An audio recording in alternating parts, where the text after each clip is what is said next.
Welcome to the Checkered Shorts Podcast, a podcast of three fraternity brothers reconnected by their love of IndyCar. Join us for grid-rival IndyCar fantasy talk, predictions for upcoming races, and reactions to race day results and all things IndyCar. Let's go racing! All right, welcome back to Checkered Shorts. How you doing, boys? Episode 18, post-race reaction from Barber. And as we started a couple episodes ago, who's this episode belong to? Who's the driver most famous? 17. It's episode number 17. So what do you think, Pat?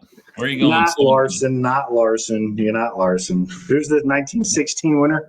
The 1916 winner was Dario Resta. The only time the 500 has been won by the car number 17. Dario Resta, 1916 cool. Nice. Indianapolis 500 champion. I think we should, one, nice job, Dario. Two, we just got finished with the race a few hours ago. We're recording on Sunday night, but we got another race in less than a week, right, boys? Yeah. We got a Saturday race here in Indy. It's race week again already. Yes, it's very good feeling. How are your boys' weekends? Anything special? What'd you guys do? Oh, it's this is two dance competition weekends in a row for the Dinwiddie family. Spending a total of about, I guess, I want to say about 35 to 40 hours in an auditorium watching dances and then the rare occasion to go watch my other daughter play travel basketball. So that's taking up my last 2 weekends. You're an empty nester now, Nance, right? Yeah. No kids in the house, or at least while Clark's away in school. So for me, with it being a rainy weekend, it was kind of a whole lot of chilling. Started reading a book. Nice. Those are good, man. And just, couldn't do any yard work. I actually cleaned the pool today, a little bit of a drizzle, just because at this point I do it, make sure I get everything out of there once a week. But it's been a cool weekend. Just a lot of hanging out and eating good food, watching the race, getting excited about the race by watching the qualifications. Nice. All in all, good weekend. Good. I had a first communion yesterday for my nephew Harry, so congratulations to him. Sister came in town over at my brother's place, so that was a good one. And then really just hung around. It was nice just to have a nice little Sunday, not to have to do much. Waiting for the race, watching the Pacers. Maybe I'll see them back there. There you go. In the reflection. So, no, it was good to kind of decompress really on this weekend. But, race. Barber. Was it boring, Barber? What do you think? How did it go for you guys? Well, I threw on this hoodie today just so you guys, if you don't know what the color yellow is, I threw that on for reference because I'm not sure that we know what yellow is anymore. I think we're at like lap 350 now of green flag in IndyCar. Yeah, it's. I thought it was all because of the good skills of the drivers, and then Rossi came on his podcast a few weeks ago. He's like, we're all just driving 85%, which still. I don't know about that today, Pat. Yeah, we saw a lot of people.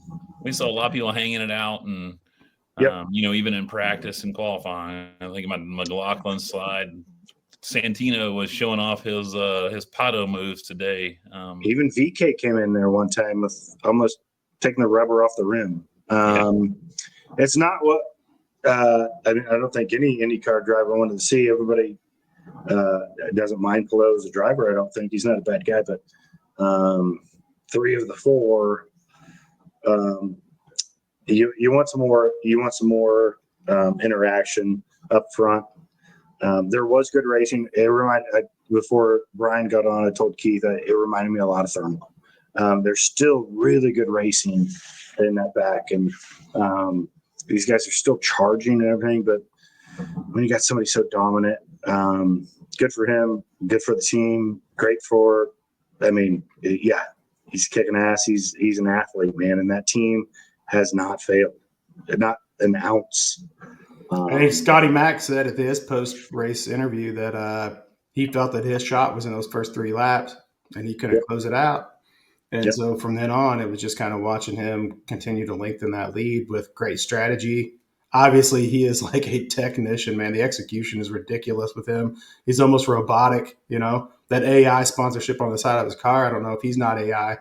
And then the strategy's great. And then the pit is clean every time.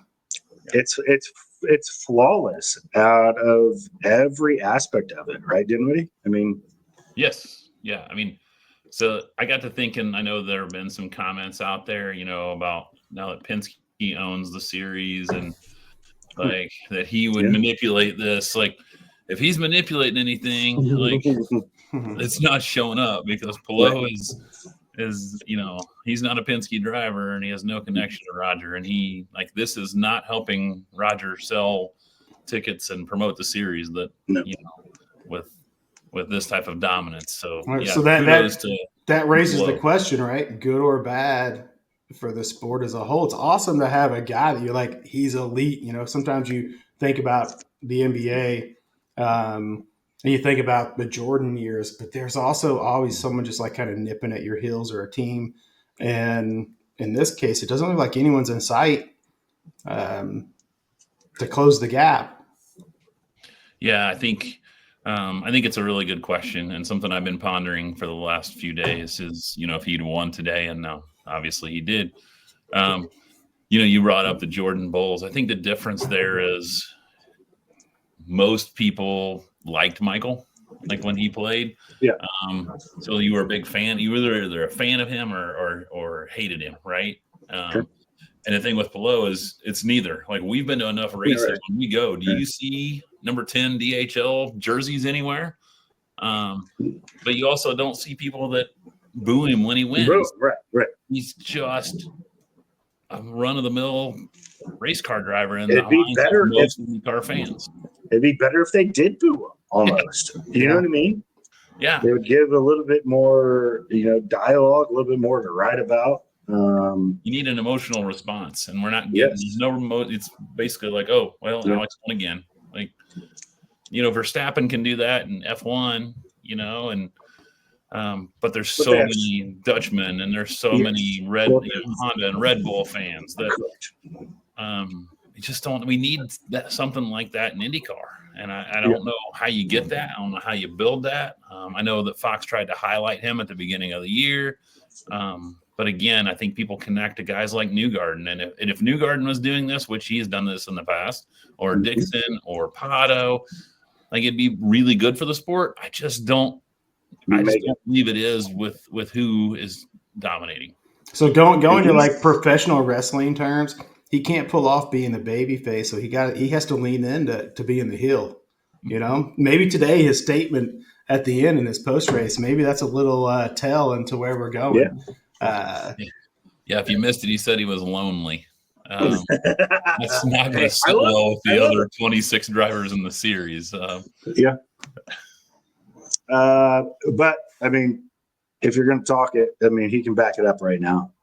I think they're 60 points away.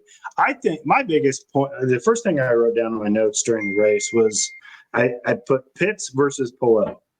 Obviously, these drivers, there's a lot of drivers that can compete with him. He's on a different level, but you can't screw up in the pits, and a lot of these drivers did. Not drivers, but their teams did. That's one aspect you just can't. Like, Herta dropped probably a podium today. Again, we'll get to that in a little bit, but if he's going to be that good on the track all day, every day, and his team is going to be that good in the pits all day, every day, he could be a second slower just by these guys just, oh, no, we're good. We have a 15-second lead. Just take your sweet time. He's going to run away with it. He's going to run away with it. But is that pressure part of what causes those mistakes? I mean, when you're under pressure, 100%. mistakes happen. And so are the other teams just so on edge? Like, we have to be perfect. that's when mistakes come in. I don't know. I mean, you're right though about Herta. I mean, let's talk about Herta for a second. Wow. But the margin is just paper thin. Is kind of what you're getting to knock him off or to definitely put him off a podium. I don't think he hasn't been off a podium a race, has he? No, he's 3 firsts and a second. Yeah. So Scotty Mack, I don't know if it was Georgia or Jack or Eve Kevin. I don't remember who interviewed him after the race, and he was still, confident. He's like, no, it's not the end of the, there's still a lot of racing to go, blah, blah, blah, blah. But I mean, there is, but holy smokes, man, this guy is, light years ahead of everybody right now. Yeah. I was just thinking about Herta though. Like he has been so fast in practice, in qualifying. Qualified really well. Yeah. I mean, even here at Barber, where traditionally he's not been strong, and they had an amazing week on the track. Yep. But again, here we go in the pit, like his crew lets him know. Yeah, so that brings us perfect segue to our Kelley Landscaping pit of the week, and I think this week we have a co-sponsor. Pepto-Bismol wrote in. He said it was more like diarrhea on pit lane today. Because this list is as long as it's been, the contention of who is in contention for this. From Armstrong with a bad pullout game, they couldn't get the gas out. I mean, I think I could do that. I don't know. You're Catholic.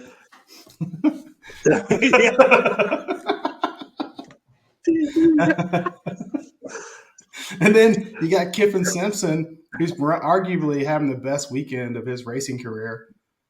And he slots completely out of the top 10. He's running in the top 8. Renus VK pushing at the very end for podium, but he lost at least a second or two and lost one spot for sure when he re-entered off of pit row. And then you got the guy who's just always there. He won't go away. He's a magnet for it, I think, and that's Colton Herta. Yeah. And obviously, it comes down to you. You're the sponsor, man. Simpson, I thought, was a shoe-in there for a while, but I think the story behind it is he lost a crew member out of a non-race event injury. Yeah, non-race event injury. Broke his arm, leg last night. Last night. So it wasn't on the track. So the guy likes to party. So there's a great Birmingham bar story out there somewhere. Yeah, somewhere. That's what happened to Simpson. VK, son of a gun. That guy just lost the nut, but he was pretty quick. His crew, his tire changer, picked up the one on his belt. Armstrong, they did replay that one. It seemed like he just needed to twist it to get it out again. But Herta, that was all on Herta. He just stalled the baby. Yeah. So we have 4 nominees. I mean, it's not called the Colton Herta Shit Pit Award yet, but it might be after this week. So stamp it, deliver it. It's Colton Herta Shit Pit Award again. So he's got three victories for sure. I mean, that's a talking point. I mean, Palou's got 3 podiums. He's got 3 first place finishes, but I mean, this is I think Keith was the one that texted Fox is picking up on this as they segued after a commercial or into a commercial of all the mishaps on pit lane. They didn't put Kelley Landscaping Shit Pit Award.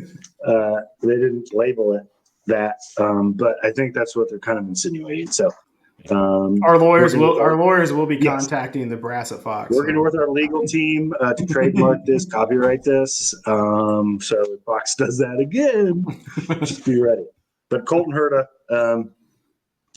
was probably podied him.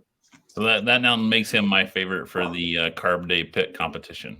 I'm going to put I think they're going to take this as a challenge, and they're going to come out and firing on that day. And it sucks because it's just what happens to Colton Herta, it seems. Yeah. whether it's his racing or hits the wall or just something always like that. It just seems to happen. So who impressed today that is not Alex Palou? It's a good question. Take your pick, guys. That's a good question. I mean, the previously mentioned Rinus VK, I think, has to be in that conversation. We know Rinus is a very talented driver. I mean, he was when he was with ECR. We know that he's got a road course victory at the Indy GP, which is coming up this next weekend. But we also know, that he had a pole here at Barber. So it is a place. But unfortunately, he's working, now with Dale Coyne. And nothing against Dale. Dale's great. Dale's been wonderful for IndyCar for a long time and continues to stick in the series. But Dale doesn't have the technology. Dale doesn't have the research. He doesn't have the expertise and equipment that other teams do. And so for Rinus to finish fourth and actually have a really good chance of being on the podium, that's a super impressive run for me. It's gigantic. I mean, and he almost, probably a couple more laps, maybe could have got Scotty Mack there at the end. But no, that's, I think it was Townsend that said, he's the biggest name that these other teams are going to want. And I think we were all surprised. I think IndyCar was surprised. Anybody that watches the sport was surprised. I think a lot of the cards fell in the wrong way for VK as far as Ed letting him go before or after other names were signed. He easily would have been picked up. Again, nothing wrong with Dale, but Dale's kind of been the hero in getting some of these guys into the sport and to hey, this is just a stepping stone. Give me a year or two, and you'll go up. So huge props to Dale Coyne, and huge props to VK for racing with Dale Coyne. That's kind of a step down in some drivers' eyes. So, well, and that chiseled jawline and stunning good looks. I know Newgarden's out there with his children's book. I can see Rinus on the cover of a romance novel. Yeah, his wife's like a kickboxer, right? Boxer, yeah. Boxer. Yeah, boxer. So, to me, anybody that impressed was maybe like a Siegel. I thought did great for him. He battled. Nobody else really. Rasmussen was pretty good for out of 15th, I think. Nothing spectacular. Rossi did good. Siegel got himself into the Fast Six. That's a big deal. Yeah. As young as his career is. And then for me, it's got to be Lundgaard again, because I think what he's doing is pounding home that he is going to be one of those top steady contenders every week. He's showing it pretty consistently now. It's real deal there. Yeah. See what happens on ovals with him, but road and street courses, that guy has shown he's among the best in the series. So Rasmussen, Ferrucci. Oh, I didn't know he finished 18th. He was racy there for a while. Armstrong could have finished good if he didn't have the pit, but Siegel probably is my Rossi, but he should. I think we should expect more out of him than 8th all the time, but he did good. I think Dixon got the move up award and the moving up positions, but he had nowhere to go but up after a horrible qualifying weekend. Yeah.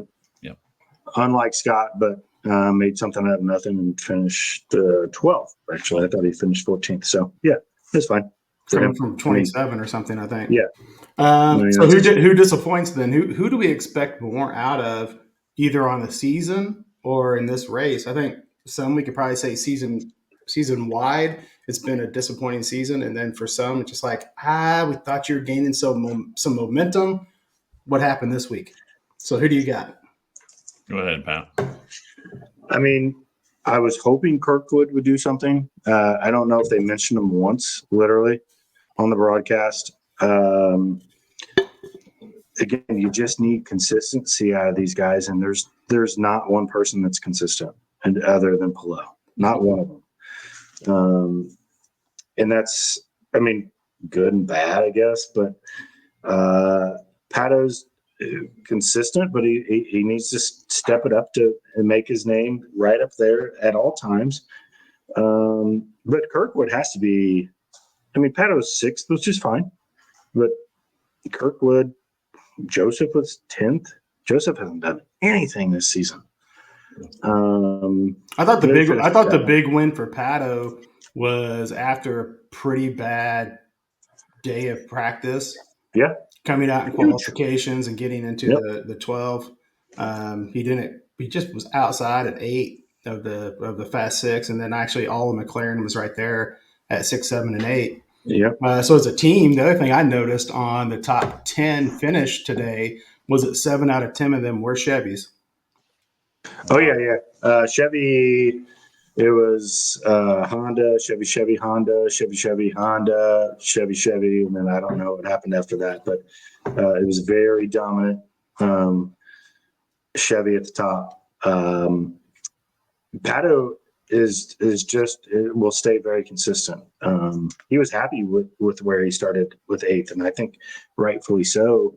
After that, I mean, he didn't have a huge wreck, but still, you have to go back to the drawing board and make sure all the screws are tight and everything's like that. Even before the wreck, his times were not impressive. Right. So to me, I don't know if it knocks some urgency into the team or what, but sure. They came out the next day with a whole different urgency. Yeah. I think I gotta just jump in here. You mentioned him, but Newgarden, again, this is one of those guys that Fox and IndyCar has been promoting as star of the series, and boy, another just ho-hum performance this weekend. Mm-hmm. Just didn't qualify especially well, didn't race. I mean, right off the start, he dropped 4 or 5 spots. Just, mm-hmm. I mean, I don't know what's going on there, because that guy is like, he used to be the Palou of today. Like when he was younger, like he was the guy who had that knowledge, had that skill that could just dominate races. And I don't know what's going on there within the Newgarden camp, but this is something's not right. I mean, it's a spoiler alert, but I'll let you know that he's outside my top 10 in the power rankings now. Do we think like this is sort of conspiracy, but not? But like I say, changing of the guards. Is Scotty Mack him? You know what I mean? Yeah. Obviously, the guy's won the last 2 500s, but it's a weird no, we're gonna give Scotty Mack the better bolts, the better aero screen. Like that's what it kind of seems like to me. A very again conspiracy, but you've seen it in NASCAR, you've seen it in IndyCar all the time. Like, oh nope, he's our top dog. So I got 2 guys on my list that you guys didn't mention, and one for each of those kind of categories. Rosie today kind of having just an average finish compared to what he had done up to this point. And he was kind of one of those guys like Lundgaard, like Kirkwood. You're thinking, oh man, there's some guys that are knocking some of these other guys out that were up there in the top 2, 3, 4 spots last year. And then the other one is just because, like Newgarden, the expectation is so much higher than the finishes, and that's Herta. And I don't know how much more we can talk about him, but both of those guys disappointing today for different reasons. Rosenquist, because you want to see him keep that momentum, and then Herta, just because it seems like there's always something in his way, whether it's the crew himself or sometimes just some odd gremlins with the car. Yeah, I think Herta, to me, it's all self-inflicted. I'm sure that more so, probably not as much as I think, but Rosenquist, I think he flipped his car during the test a couple months ago. I don't even know if it's a couple of months ago. Probably a couple of months ago. So listening to him and seeing him in practice after, he was just like, I'm not comfortable. Like, it's just something that's like not quite right. Historically, he's not been good at Barber either. Right. It's just, right. So, it's just that some race courses don't fit drivers, and for some reason, Barber doesn't fit Felix. he said it after qualifications too. He's like, it's just not like, I'm just not quite comfortable. He's like, I'm fine, but it's just not quite there yet. He said it both after practice and quals. So, yeah, I mean, that, like we said, it probably happens to all of them, but he still finished. I mean, what are you, 13th, which whatever. I mean, last year he probably finished worse on all the races. You know what I mean? So I think he's having a really good season, just in the slow track. But yeah, Herta has to be a top 3 guy at all times, top 5. He needs to be. I don't know where he is in the stands. I can look it up, but yeah, it's bad. Yep. Yeah, so I think that wraps it up for this episode 17, as we hope the Pacers pull it out here down the stretch as the game is going. Hold on. Still one from the Cavaliers on the road. 8:01 and go. Let's go. All right. Yeah. So, yes. Happy race week again. I'm glad we can say this. Yeah, it's pretty exciting that our next episode 18, is going to be a post-race followed immediately by a pre-race. Damn sure. It hasn't happened yet. It hasn't happened yet. Just real quick, you want to talk about your grid rival performance? Because I think both of you had pretty awesome days today. Third. Moved up.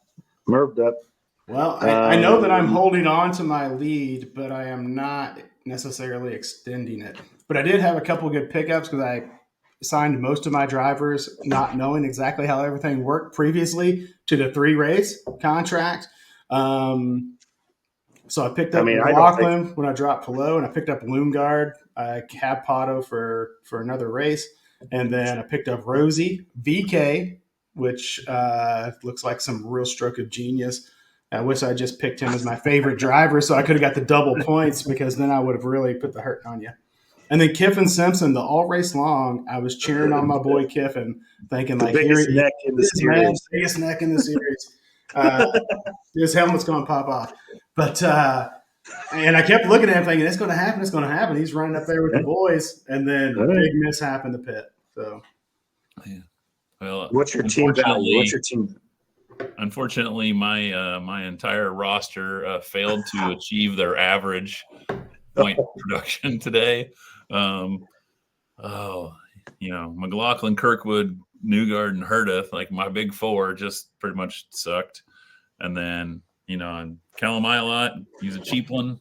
He didn't perform today. And I got some double points from Rasmussen, was decent, but he didn't get his average either. So I think I dropped down to 6th in the league, and I got a lot of work ahead of me. I went up 3 spots. Liquid Shawnee's Racing. Siegel got me almost $2 million. Rossi 1.3. Loongard 1.3. Yeah, I went. I'm okay. I know who Dime Life is. It's Scott Wire. Long story. Scott and I met a long time ago down in Bristol at the NASCAR race years and years ago. I think it was post college, but he lives here in Indy, firefighter. But that's who Scott is. But he moved up, I think, too. Actually, yeah, he had a good day. He moved up. Yeah. So, I'm leading in points, but I'm actually not the leader in team value. So my team value? $104.7 million. And you got me. I'm leading. We got 105. That's why you're the sponsor of the show. That's right. Double Birds has fallen off. Who's Double Birds? I think that might be my cousin Nick. Yeah, I'll have to talk to him. Beef and Noodles is right on my heels, and I can smell them coming. Yeah, no. All right, boys. All right. We'll catch you next time on Checkered Shorts. Episode 17.